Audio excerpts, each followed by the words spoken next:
सब्र का फल मीठा होता है अशी एक हिंदी म्हण आहे. ज्याच्याकडे संयम जास्त त्याचा लाभ जास्त असा त्याचा सर्वसाधारण अर्थ. एरवी सर्वसामान्य लोकांना चांगलीच माहित असलेली ही म्हण राजकारण्यांना अधिक चांगली माहिती असते. आपला संयम कायम ठेवून प्रतिस्पर्ध्याचा संयम जोखण्याचं तंत्र ज्याला अवगत असतं त्याला राजकारणात यश हमखास मिळतं. आधी 1991 ते 1993 आणि नंतर 1999 ते आतापर्यंत असे दिल्लीत वास्तव्य करणारे ज्येष्ठ नेते शरद पवार हे तर या खेळात भलतेच तरबेज आहेत असं मानलं जातं. नव्हे, ते संयमाच्या या खेळाचे कुलगुरूच म्हणावे लागतील. ऐन लोकसभा निवडणुकीच्या तोंडावर पुतण्याने बंड पुकारलं तर शांत राहून ज्या खंबीरपणे त्यांनी राष्ट्रवादी काँग्रेसचा किल्ला लढवला तो या संयमाच्या कौशल्यानेच. या बाबतीत काँग्रेस सुद्धा थोडीच तोड आहे. पण उद्धव ठाकरे यांच्या नेतृत्वाखालील शिवसेना या बाबतीत पूर्वीपासूनच वेगळी पडते आणि त्यामुळेच महाविकास आघाडीतल्या जागा वाटपासाठी उद्धव ठाकरे यांच्या शिवसेनेला कमीपणा घ्यावा लागलाय. एकेकाळी मुंबई कोणाची, शिवसेनेची असं म्हटलं जायचं, पण आज याच्या उलट चित्र आहे. ते नेमकं कसं आणि का जाणून घेऊया या व्हिडिओच्या माध्यमातून. नमस्कार, तुम्ही पाहताय राजकीय विश्वातील घडामोडी जाणून घेण्याची तुमच्या हक्काची जागा म्हणजे आपलं गाजावाजा.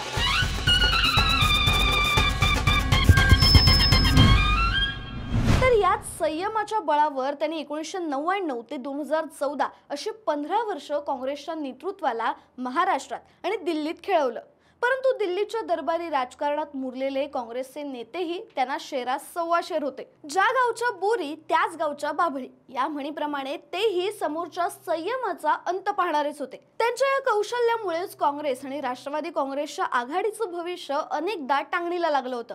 अगदी 1999च्या निवडणुकीनंतर पहिल्यांदा ही युती झाली तेव्हा 2004 मध्ये राष्ट्रवादीला जास्त जागा मिळाल्या तेव्हा आणि 2009 मध्ये तिसऱ्यांदा ही युती झाली तेव्हाही. आता हाच संयमाचा खेळ काँग्रेस आणि राष्ट्रवादी काँग्रेस शरद पवार पुन्हा खेळतायत. मात्र या सगळ्या निवडणुकांपेक्षा वेगळा घटक या निवडणुकीत आहे तो म्हणजे उद्धव ठाकरे यांच्या नेतृत्वाखालची शिवसेना. शिवसेना मग ते अगदी बाळासाहेब ठाकरे यांच्या काळातली असली तरी आणि संयम या दोन शब्दांची सांगड कधीही पडलीच नाही. आली अंगावर घेतली शिंगावर असा शिवसेनेचा सुरुवातीपासूनच खाक्या राहिलाय. त्यामुळे या दोन निबर सहयोगी पक्षांसमोर शिवसेनेचा कितपत पाड लागेल ही शंका राजकीय निरीक्षकांना आधीपासूनच होती.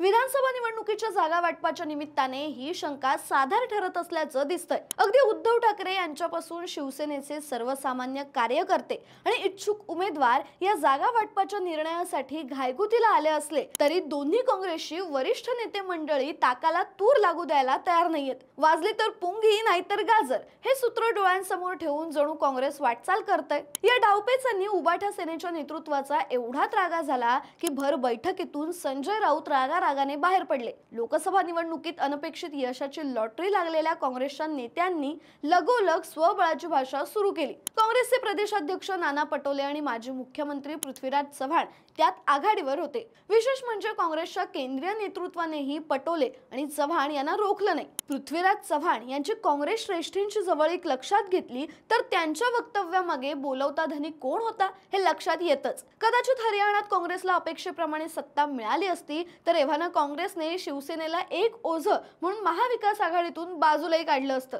उद्धव ठाकरे यांच्या सुदैवाने तसंच झालं. किंबहुना हरियाणा काँग्रेसला आलेल्या अपयशामुळे उद्धव ठाकरे आणि शरद पवार यांना आनंदच झाला असावा. जागा वाटपात आता काँग्रेसची हडेलहप्पी चालणार नाही याची खात्री त्या निकालांनी दिली होती. परंतु मुरलेल्या काँग्रेस नेत्यांनी आपला हट्ट सोडला नाही आणि उद्धव ठाकरे यांच्या शिवसेनेच्या दृष्टीने कसोटीची वेळ आली. या सर्व पार्श्वभूमीवर प्रदीर्घ वाद आणि सार्वजनिक बोलाचालीनंतर होईल न होईल अशा शक्यतांच्या चढ उतारानंतर अखेर महाविकास आघाडीच्या जागा वाटपावर एकमत झाल्याचं मंगळवारी जाहीर करण्यात आलं. काँग्रेस 105 जागा, उबाठा सेना 95 आणि शरद पवारांची राष्ट्रवादी काँग्रेस 84 जागा लढवणार असल्याचं बहुतेक माध्यमांमध्ये प्रसिद्ध झालेल्या वृत्तांमध्ये म्हटलंय. त्यासाठी सूत्रांचा हवाला देण्यात आल्यामुळे अर्थातच ते अजूनही अंतिम म्हणता येणार नाही.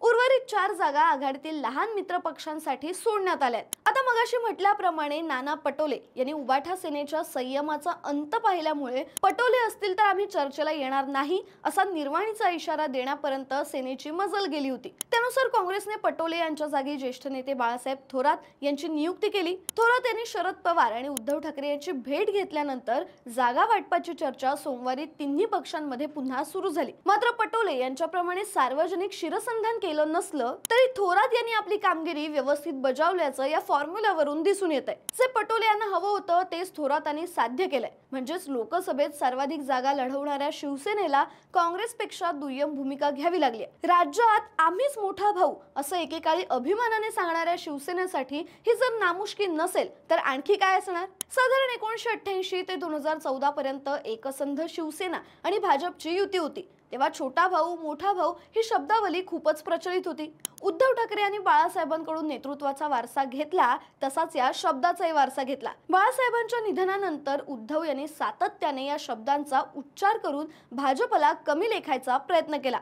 बाळासाहेबांच्या वेळेस ठरलेल्या सूत्रानुसार लोकसभा निवडणुकीत भाजपला जास्त जागा तर शिवसेनेला कमी जागा असायच्या, कारण ती निवडणूक राष्ट्रीय पातळीची होती आणि भाजप हा राष्ट्रीय पक्ष आहे। विधानसभेत मात्र शिवसेना 171 जागा लढवायची तर भाजप 117 जागा लढवत असे। यात तिसरा आणखी एखादा छोटा पक्ष असेल तर हे दोन्ही पक्ष आपापल्या वाट्यातील काही जागा त्या पक्षाला देत असत। या जागा वाटपातही मुंबई आणि कोकण हा शिवसेनेचा बालेकिल्ला असल्यामुळे त्यातल्या सर्वाधिक जागा शिवसेनेला स्वाभाविकपणे मिळायच्या। विशेषतः मुंबईतील 36 जागा हा शिवसेनेचा प्राण होता। महाविकास आघाडीसोबत गेलेल्या उद्धव ठाकरे यांच्या नशिबी यंदा मात्र वेगळंच वाढून ठेवलेलं आहे। 3 पक्षांसोबत जागा वाटल्या गेल्यामुळे आधीच कमी जागा आल्या। आकड्यांमध्ये सांगायचं तर गेल्या वेळेपेक्षा सुमारे 30 ते 35 जागा यांच्या कमी होणार आहेत। इतकंच नाही तर शिवसेनेचा आत्मा असलेल्या मुंबई प्रदेशात सुद्धा शिवसेनेला कमीपणा घ्यावा लागणार आहे। आता मुंबईत महाविकास आघाडीत सर्वाधिक जागा ठाकरे गट लढवणार असून उभाटा सेनेचा मोठा भाऊ असेल असं म्हटलं जात असलं तरी प्रत्यक्षात गेल्या वेळेपेक्षा ती हानीच आहे। आता समोर आलेल्या सूत्रानुसार मुंबईत उभाटा सेनेला 18 जागा मिळतील तर काँग्रेस 14 जागा लढणार आहे। यापैकी 11 जागा निश्चित झाल्या असून 2 जागांवर अजूनही चर्चा सुरू असल्याचं सांगितलं जात आहे। शरद पवार यांच्या राष्ट्रवादी काँग्रेसला केवळ 2 जागा मिळणार आहेत। शिवाय वर्सोवा, भायखळा आणि वांद्रे पूर्व या 3 जागांवरून उभाठा सेना आणि काँग्रेस अजूनही एकमेकांसमोर उभ्या आहेत अशी सुद्धा चर्चा आहे। त्या तुलनेत गेल्या निवडणुकीत म्हणजे विधानसभा 2019 मध्ये मुंबईत शिवसेनेच्या वाट्याला 19 जागा आल्या होत्या। शिवसेनेचा मित्रपक्ष असलेल्या भाजपने 17 जागांवर समाधान मानलं होतं। याचा अर्थ किमान 1 जागा शिवसेना यंदा कमी लढवणार आहे। त्यातल्या निवडून येणाऱ्या जागा वेगळ्या।